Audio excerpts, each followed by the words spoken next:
presidente Nicolás Maduro en Venezuela ha llegado al fin del camino. Ya no hay otra opción más que renunciar, permitir que el presidente electo interino Juan Guaidó lidere un proceso de nuevas elecciones donde si el chavismo cree que tiene posibilidades ante el pueblo, se presente como candidato como cualquier otro, ¿no?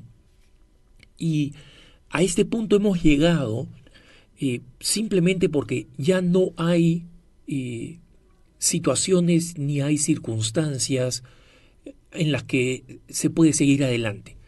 Y hablo en primer lugar sobre la posición de la Iglesia porque sé que muchos hermanos en Venezuela han estado preguntando por qué el Papa, por ejemplo, no ha sido más explícito en condenar un régimen. Siempre ha sido la tradición de la Iglesia de asegurar una salida pacífica a situaciones como esta. Y estas fueron las palabras sentidas con las que el Papa Francisco concluyó el Ángelus del domingo en el que clausuró la Jornada Mundial de la Juventud, y donde señaló la importancia que tenía para él la situación del pueblo venezolano y cuánto estaba en su corazón. Pero también señaló algo importante desde el punto de vista práctico, es que una salida que tenga una solución es muy importante, y una solución que sea pacífica. Esas son las dos cosas que son fundamentales de tener en cuenta.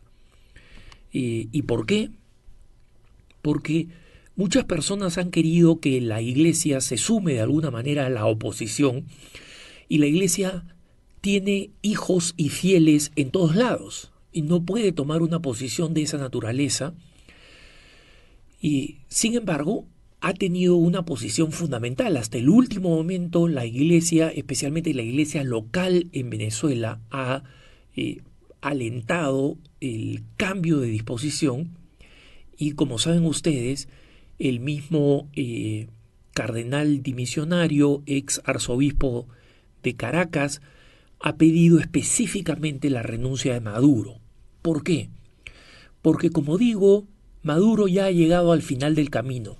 En este momento, las principales naciones del mundo, más de 25 países, incluyendo los países vecinos, y las naciones más poderosas en Estados Unidos, Canadá, Europa,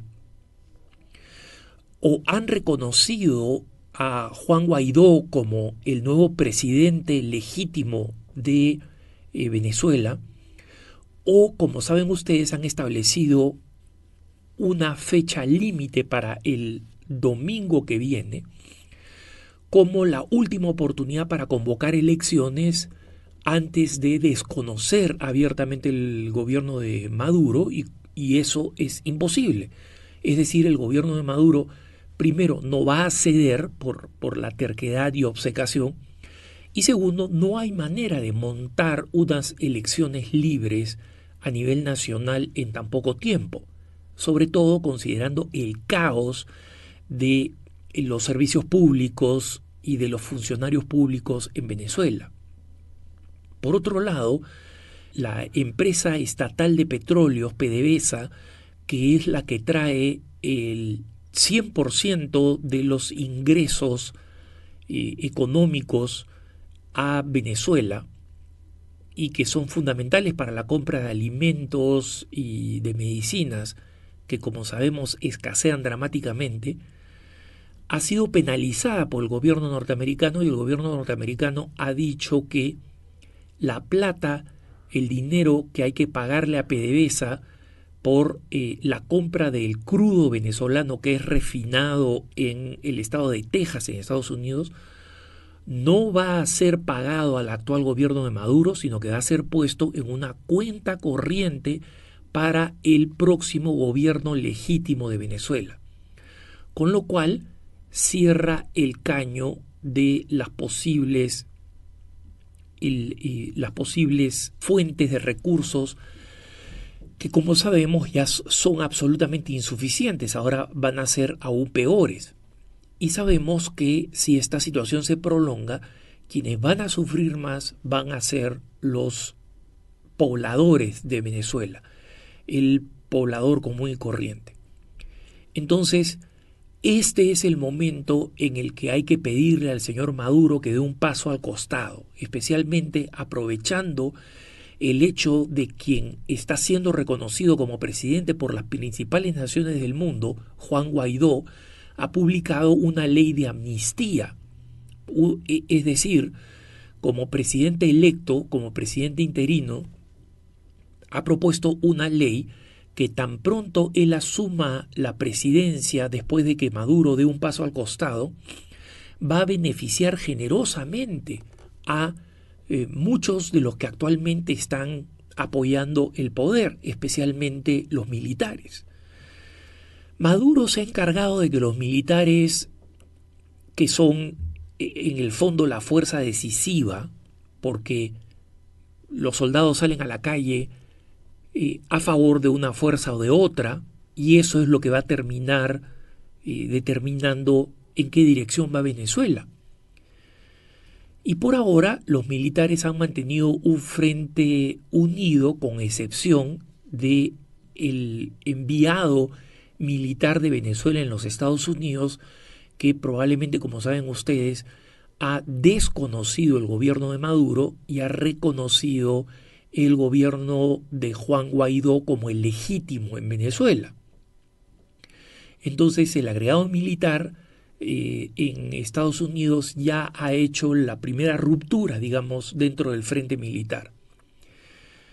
Guaidó y los obispos en Venezuela están insistiendo en que los militares dejen de participar de la fuerza represiva, porque en este momento el gobierno del presidente Maduro no tiene más cartas en la mano.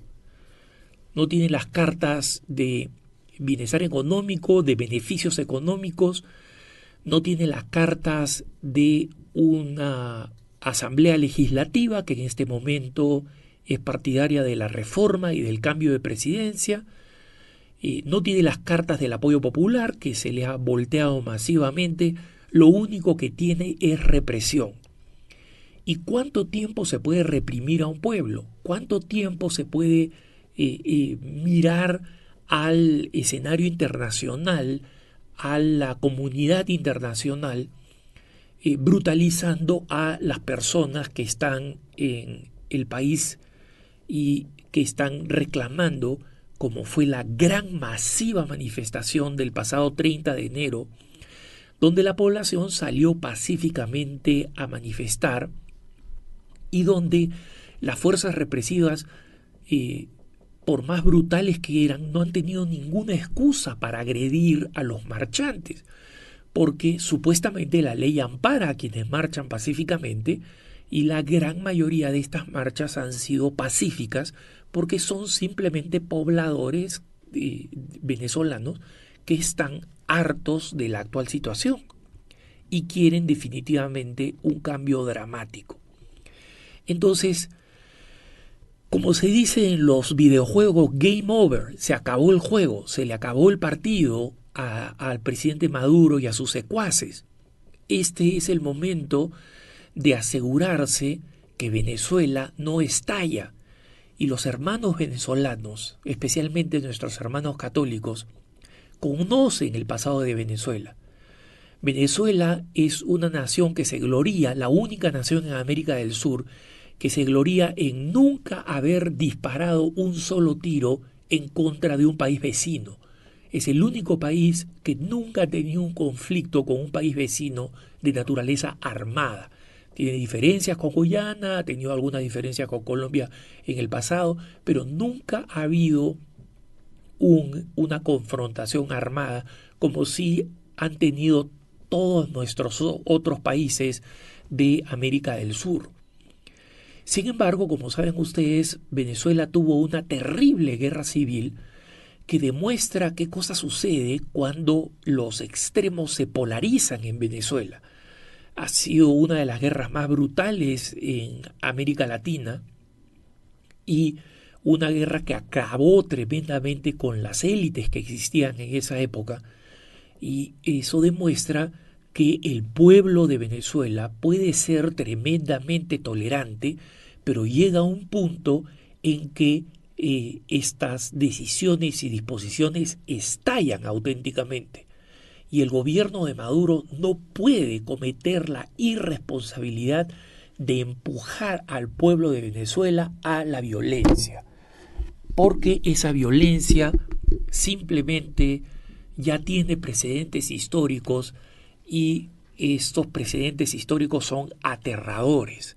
Entonces, este es el momento en que las fuerzas internacionales y especialmente los países que siguen apoyando a Venezuela en medio de estas circunstancias, Nicaragua y Bolivia, los únicos en América Latina que apoyan a Venezuela,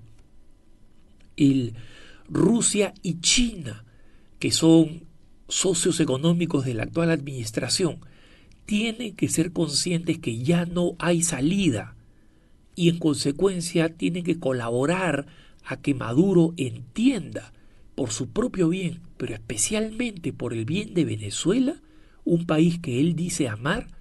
Es el momento de poner fin a este periodo e iniciar una nueva fase en la democracia de Venezuela que permita la transición y la aprobación de la ayuda externa internacional que tan urgentemente necesita.